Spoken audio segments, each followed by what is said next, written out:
So it begins, the Capitals versus the Bruins, playoff series preview and prediction round one. Now these clubs will be breaking the proverbial champagne over the bow on Saturday because they'll be the first ones to open up the playoffs. This is the second video in a series that I'll be doing of 8 in the first round anyway. The first one was the Penguins versus the Islanders. And I'll put up a link up top if you haven't seen that already. The next video will be about the Florida Panthers versus the Tampa Bay Lightning. Now, before I jump into it, I just want to remind you, you can also find me on Instagram, Twitter, and Facebook, and you'll find links to those in the description box below. Let's begin. The Bruins edged the Capitals during the regular season by taking them 4-2-2. But of course, the Capitals finished second in the East with 77 points. The Bruins third with 73. Let's compare some stats here, starting with goals for. The Capitals were 5th during the regular seasons. The Bruins only 13th. Makes you wonder what they would do with Taylor Hall to start the season. Goals against, the Capitals were 17th during the regular season. The Bruins 4th. Special teams. On the power play, this shocked me a little bit. The Capitals were 3rd and better than the Bruins because they finished 9th on the power play. Probably has something to do with Krug not being in the lineup. Now, on the penalty kill, the Capitals finished 5th, surprisingly so. Chara has something to do with that. And the Bruins finished 2nd. Wow. And they're without Chara, who was a part of their penalty kill. Now, face-off win percentage. This is important, even more so during the playoffs, especially on special teams. The Capitals are 22nd in the league. They've never really been higher than that, I don't think. I think Dowd is the only one really good at face-offs from the forced line. Bruins are 1st in the league. They were always top 5. I don't remember them ever being this high, though. Hits per game. Of course, you see less space in the playoffs, right? So during the regular season, the Capitals were 11th in the league. In that category, the Bruins were 6th. When it comes to 20-plus goal scores, during the regular seasons, the Capitals had 2. They had Ovi and Oshie. Backstrom did have 15, though. But the Bruins had 3, with Marchand, of course, Pasternak, Bergeron, usual suspects there. Ritchie did have 15, though, probably because he was moonlighting on that first power play from time to time, collecting the garbage in front of the net. Now, when it comes to 40-plus point players, starting with Washington, they've got 3 of them with Backstrom, Ovi, and Oshie. Wilson did have 33, though. Boston had 4 with Marchand, Bergeron, Krejci. That's right, Pasta. Smith did have 32, though. Bit of a streaky player there, but he picked up his game in the last third of the season as well. Now, when it comes to injuries for both of these clubs, beginning with Washington's, Oshie, day-to-day with lower body injury, may not be ready for the first game. We'll see. John Carlson was also day-to-day, but he practiced, and he should be ready. Kuznetsov and Samsonov. What up with that? Was it back on May 4th? They were put on COVID protocol. There was also some disciplinary measures for them, not showing up to a meeting or something like that. It's imperative they get those 2 guys, especially Kuznetsov, really. Both of them are important, but they needed him to fly that bird like he did during their playoff run a couple of years ago. And then there's Michael Kempfy, who used to play a lot with John Carlson until he injured himself with his Achilles heel. Then he went and did a stint in the AHL, and then something weird happened last weekend where he collided with an ice scraper. One of those guys pushing around, or gals pushing around a shovel during an intermission. So that's what I know at this point. So if you know anything more, let me know in the comment section below. If they can bring him back, that would be huge. Having him and Dylan and Chara help bolster up that defense in their own zone is big.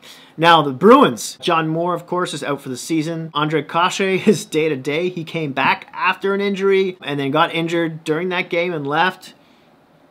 I think even if he was healthy, he might be a healthy scratch anyway. I mean, he's good depth, though, but he hasn't been exactly come as advertised since they picked him up from the Ducks last season. And then there's Charlie Coyle, who was day-to-day, but looks like he'll be ready for Game 1. Now, let's get into each position here a little bit more specifically. But before I begin that, I just wanted to ask you to please smash that like button, subscribe to the channel, and share this video with your friends. It would really help with the algorithm. I'd appreciate it. Now, let's begin talking about some goaltending for each of these clubs. Starting with Washington, I gotta take a drink of vodka here.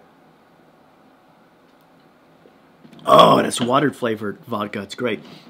Now, Vanecek should be starting for Washington. In 37 games this season, he has a .908 save percentage. That's league average. 0 playoff games experience. That could be an issue. Question is, who backs him up, right? Is it going to be Ilya Samsonov? Maybe not for the first game. We'll see. But in 19 games this season, he had a .902 save percentage. Of course, 0 playoff game experience. Then there's Craig Anderson, who has been backing up Vanecek for the last little while. He saw 4 games this season, and he has a .915 save percentage. I was a little surprised at that, too. Of course, he's got lots of playoff experience. He's like turning 40 any minute now. He's played 46 playoff games and has got an average through 5 seasons of a .936 save percentage. So he shouldn't be backing up, but I don't know. We'll see. I would love to hear from Capital fans what your spin on that is. The Bruins, starting with Tuukka Rask. He'll be starting in 24 games. He's got a .913 save percentage this season. He's got 93 playoff games experience, ladies and gentlemen, with a .920 save percentage over 7 seasons. Now, last season when COVID started and they played in the bubble, he had to leave after 4 games because of a health emergency with his family. He sported a .904 save percentage then. But the season before that, in 2018-19, in 24 games when they went to the finals, he had a .934 save percentage. Now, the big controversy here is who's going to back him up? Well, it's been decided it's going to be Jeremy Swayman. In 10 games this season, has a sparkling .945 save percentage here. Yaroslav Halak should be the odd man out. In 19 games that he's played this season, he's got a .905. But he has 39 playoff games experience, spread over 6 seasons, with a .929 save percentage. Yet, in 9 games last season, he was only a .902. Let's talk about defense now. Starting with the Capitals and how many goals their D has scored. That number is 28. Carlson leads the way with 10 of those. Orlov is next with 8. For the Bruins, they've got 10 less goals from their defense. The number there is 18. Gritslick and McAvoy share the lead there with 5 apiece. Gritslick usually, plays that first power play when he's healthy, although he's kind of been in and out of the lineup all through the season. They definitely need some more offense from their defense. Point-wise, the Capitals have 139 points from their D. Carlson leads the way with 44 of those. Schultz is next with 27. The Bruins have 39 less points. They're dead on at 100. McAvoy leads the way with 30. Gritslick is next with 20. When it comes to plus-minus category, the Capitals defense is a plus 44. Keep in mind, Carlson is the worst with a -5. And then the Bruins are slightly better with a plus 47. Let's talk about the forward group now. Beginning with goals for the Capitals. 160. Ovi, of course, leads the way with 24. Oshie not far behind with 22. And Backstrom with 15. The Bruins have 146 goals from their forward group. 14 less. Math? Yes, I think that's correct. Marchand leads the way with 29 there. 6th in the league, by the way. Bergeron is next with 23 on the club. Point-wise, the Capitals forwards have 362 points. 53 of those come from Backstrom, who leads the way. Oshie is next with 43. Ovi with 42. Boston has about 16 or so less points from their forwards with 346. Marchand leads the way there with 69, and at the shooting of this video, he's 3rd in the league. Plus-minus from their forward group is only 19 on the Capitals. That's the worst of any playoff group that's coming out of the East right now. Backstrom's a 0, Oshie's a -3, Ovi's a -7. Hopefully he turns on his back-checking button during the playoffs. The Bruins forward group is a plus 48. Big difference there. Now, let's talk about the keys to the series. Beginning with the Washington side of things. Now, the goaltending is questionable, right? We'll see how Vanecek handles that. The Washington forwards have to help the defense. Chara and Dillon are the most defensively sound and really best capable of breaking any cycles. Carlson's got to be better on defense as well. Kuznetsov and Samsonov have to come back hot. And Mantha if he's not scoring, he's got to be hitting everything. Kind of like Tom Wilson's mantra as well. And they can't be afraid to play on the edge, of course, because of their special teams, which you could really say about Boston as well. And they got to try throw Marchand off his game. You know, he's Boston's best player, arguably. And, you know, I don't know, maybe Chara knows some secrets, what pisses him off. And not speaking of Chara, he also knows some of Boston's set plays, 5-on-5 and special teams. So maybe that comes into play even more so in the playoffs than it has so far during the regular season. On the Boston side, they finally got that depth scoring with a second line. That's big for them right now. But the question is, you know, how will their bottom six contribute? And it looks good. I mean, you should see a checking line, I would imagine, of Ritchie, Coyle, and Curley. Maybe Curley centering and Coyle on the wing, but they're interchangeable there. And on the fourth line, you should see DeBrusk, Lazar, and Wagner. That's not a bad fourth line, with Kashe probably being the scratch. Sullivan needs to come up with some new plays to kind of Chara's Save of the club. And, of course, Boston's defense needs to contribute more offensively.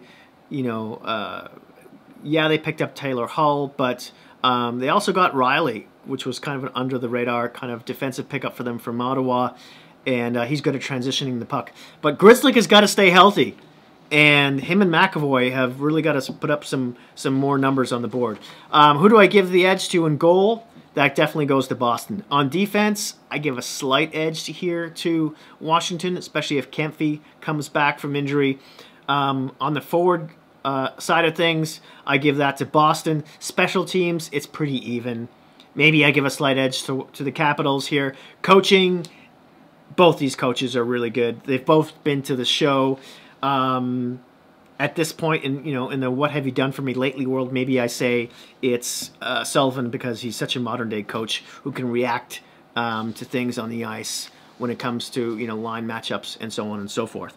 I would love to hear from you on who your pick is, who you think is going to win this series. Who's mine going to be?